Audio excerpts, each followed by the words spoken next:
તો દાખલો છે 900 પીએફનો એક કેપેસિટર છે, મતલબ કે કેપેસિટર એટલે કે આપણને સી આપી દીધું છે અને 100 વોટની બેટરી છે. વોલ્ટની બેટરી એટલે કે આ સપ્લાય એટલે કે વી આપી દીધું છે. ઓકે, એને વિદ્યુત ભારિત કરાય છે. તો કેટલી સ્થિતિ ઉર્જા એટલે કે યુ શોધવાનું છે, એ સંગ્રહ પામશે. બી કે કેપેસિટરનું બેટરીથી જોડાણ આયુ છે ને એ દૂર કરી દઈશું, કાઢી નાખીશું અને બીજું 900 પીએફ વાળું કેપેસિટર જોઈન્ટ કરી દઈશું. તો હવે કેટલી ઉર્જા સંગ્રહ પામશે, બરાબર? તો પહેલાં શું હતું, તો કે 900 પીએફ વાળું હતું, એની જોડે 100 વાળી બેટરી હતી, બરાબર? ઓકે, તો એની ઉર્જા શોધીશું આપણે, એની ઉર્જા શોધીશું એટલે કે યુ. હવે બીજામાં શું કર્યું, આ 100 વોલ્ટ વાળું હતું એ કાઢી નાખ્યું અને આના જેવું સેમ ટુ સેમ નીચે લાવી દીધું, બરાબર? તો એની માં યુ શોધવાનું. ઓકે, હવે આમાં ક્યુ હતા ને એ અહીંયા આગળ બીજામાં અડધા થઈ ગયા, ક્યુના છેદમાં 2 થઈ ગયા, બરાબર છે? આ યાદ રાખવાનું છે, આગળ કામ લાગશે. તો હવે જે આપેલું છે એ લખીએ. પહેલાં તો આ 900 પીએફનું સી આપેલું છે, કેપેસિટન્સ એટલે 900 પીએફ. ઓકે, મારે આ પી જવડાવો હોય તો 900ના ગુણ્યામાં શું લખવાનું, આગળ મેં બતાવ્યું તે રીતે. જો મારે પી જવડાવો હોય તો ગુણ્યા 10⁻12, તો 900 ગુણ્યા 10⁻12, તો પી જતો રહેશે, તો એફ એકલો રહેશે. ઓકે, બીજું જે આપેલું છે કે 100 વોલ્ટની બેટરી એટલે સપ્લાય એટલે કે વી આપેલો છે 100 વોલ્ટ, બરાબર? ઓકે, હવે એમાં શોધવાનું શું છે, યુ શોધવાનું છે. તો પહેલું એ માટે શોધીએ. ઓકે, તો ડાયરેક્ટ યુની જે ફોર્મ્યુલા છે એ મૂકીશું. ઓકે, એમાં આપણી પાસે સી પણ છે ને વી પણ છે, તો આપણને યુ મળી જશે.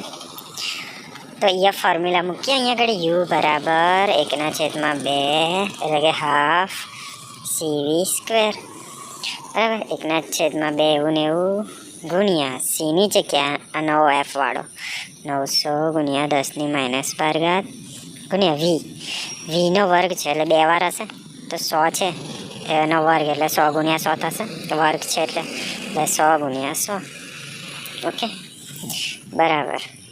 હવે ગણતરી કરીએ આપણે. ઓકે, તો 10 વાળું છે એક જ છે એટલે એવું ને એવું રાહ દઈએ, આ બીજું બધું ગણી કાઢીએ. આ 900 ગુણ્યા 900 અને પેલા 100. ઓકે, કેટલું આવે છે, 9ની પાછળ 1 2 3 4 5 6 મીંડા, 9ની પાછળ 6 મીંડા, એટલું બધું આવે છે. ઓકે, તેવું પહેલાં આપણે લખી તો લઈએ, પછી હું સમજાવું. 9 1 2 3 4 5 6, પછી ઉપર શું રહ્યું, બીજું આ 10 વાળું રહ્યું એ લખી દેવાનું, 10⁻12. આ નીચેના 2 તો રહ્યા ને એ પાછા છેદમાં 2 લખવાનું, ભૂલી ના જવાય, બરાબર? હવે આજે 9 ને પાછળ 6 મીંડા છે ને, એ મીંડા જવડાવો હોય ને તો આ 10ની ઉપરનો જે 9 પહેલાં એવું લખી દઈએ. આ ટોટલ 6 મીંડા છે, બરાબર? 6, બરાબર? યાદ રાખજો, 10ની ઉપર -12 છે, તો મીંડા જવડાવવા હોય તો 12માંથી આ 6 મીંડા બાદ કરી દઈશું, તો કેટલા રહેશે? 12માંથી 6 જાય તો 6 રહેશે. તો એનો મતલબ કે આપણે 9 એકલો લખીશું અને આ મીંડા જતા રહેશે, તો 10ની ઉપર આ 12માંથી આ 6 મીંડા માઇનસ થઈ જશે, તો 12માંથી 6 જાય તો 6 રહે, પણ આ માઇનસ છે એટલે -6 થશે. ઓકે, -6. હવે આ છેદમાં 2 છે એવા ને એવા. હવે આ 10 વાળું એવું ને એવું રાહ દે, 9/2 કરીએ, 9ના છેદમાં 2 છે, 9/2 કેટલા થાય છે? 4.5. તો 4.5 ગુણ્યા આ 10 વાળું એવું ને એવું લખી દઈએ. બસ, આ મારે યુનો જવાબ પહેલાંનો, પૂરું. સિમ્પલ, આટલું જ કરવાનું છે. ઓકે, હવે બી માટે શું તે બી માટે. ઓકે, તો બી માટે એવું કીધું છે, બેટરી કાઢ નાખી છે અને પેલું નાખી દીધું છે, તો એમાં ધ્યાનથી જોજો, બરાબર? એમાં Q/2 લેવાનું છે. શું લેવાનું છે? Q/2. ઓકે, તો સૌથી પહેલાં તો Q બરાબર સીવી થાય. આ વાત મેં પહેલાં જ કીધું હતું, Q બરાબર સીવી થાય, તો Q બરાબર સીવી વાળું આપણે યાદ કરીશું. ઓકે, તો સી આપણને ખબર છે કેટલા છે, 900 ગુણ્યા 10⁻12, તો આના પરથી આપણે Q શોધીશું. 900 ગુણ્યા 10⁻12 અને વી ખબર છે 100 છે, 100 છે, ગુણ્યા 100. ઓકે, હવે આને ગણીશું. 900 ગુણ્યા 100 કેટલા થાય? 900 અરે રે રે 900 ગુણ્યા 100 કેટલા થાય? 9ની પાછળ 4 મીંડા. ઓકે, 9ની પાછળ 4 મીંડા ગુણ્યા આ 10 વાળું એવું ને એવું લખી દઈએ. હવે મારે 9ની પાછળના મીંડા જવડાવવા હોય તો આની અંદરથી માઇનસ થઈ જશે. તો 9 કેટલા મીંડા છે? આ 10 લખી દઈએ. હવે આ 4 મીંડા છે, 12માંથી 4 જાય તો 8 રહે. 12 - 4 8 રહે.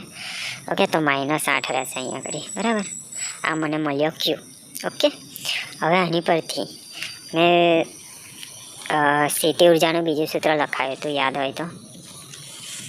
આયું બીજું ક્યુ આપેલો હોય તો. બરાબર, તો હવે આની અંદર જે અડધો ક્યુ કરો ને એના માટે બીજું સૂત્ર વાપરીશું, ક્યુવી વાળું. બરાબર, ઓકે. તો યુ બરાબર 1/2 ક્યુવી આયું સૂત્ર.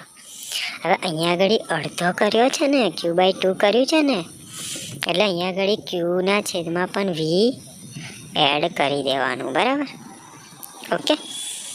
હવે કરીએ, ગણીએ. આ નીચે છે ને, પહેલાં તો 1 લખીએ, નીચેનો 2 ગુણ્યા 2 છે ને 4 થઈ જશે. બરાબર, હવે ક્યુ લખીએ, કેટલું છે? 9 ગુણ્યા 10ની -8 ગુણ્યા વી કેટલા હતા? 100 હતા. ઓકે, હવે ગણીશું.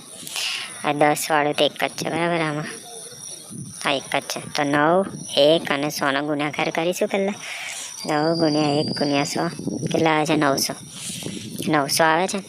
હવે આ ડાયરેક્ટ આપણે હમણાં જ ભાગ્યા 4 કરી દઈએ, તો અલગથી કરવાની જરૂર નહીં. આ છેદમાં 4 છે ને, હમણાં જ કરી દઈએ. જે 900 જવાબ આવ્યો એના ભાગ્યા 4 હમણાં જ કરી દઈએ. બરાબર, જો આવી રીતે ફાવે તો આવી રીતે કરજો, બાકી અલગ અલગ કરજો. બરાબર, ત્યાં 900 જવાબ આવ્યો એના ભાગ્યા 4 હમણાં જ કરી દઈએ. તો કેટલા આવે છે? 225. તો 225 આખાનો જવાબ 225 આવે છે આની સિવાય. તો 225 ગુણ્યા આ 10 વાળું લખી દેવાનું. બસ, આ મારો જવાબ આવી ગયો યુનો. બસ આટલું જ કરવાનું હતું. આ મારો જવાબ આવી ગયો. ઓકે, આ ફોર્મ્યુલા યાદ રાખવાની છે ને કઈ જગ્યાએ કયું વાપરવાનું એ. ઓકે, તો ફોર્મ્યુલા એકદમ કમ્પ્લીટ કરી લેવાની.